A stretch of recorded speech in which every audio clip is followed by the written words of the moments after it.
সরস্বতী পুজো, আর আমাদের বাড়ি হবে গোটা সেদ্ধ।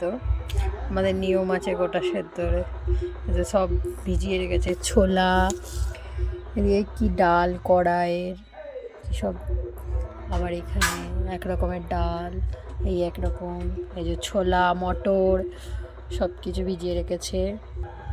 এই যে এখানে আছে আবার আলু, তারপরে রাঙা আলু, সিমদানা সব দিয়ে আর কি গোটা সেদ্ধ হবে সরস্বতী পুজোয় আমাদের এখানে গোটা সেদ্ধ নিয়ম আর কি।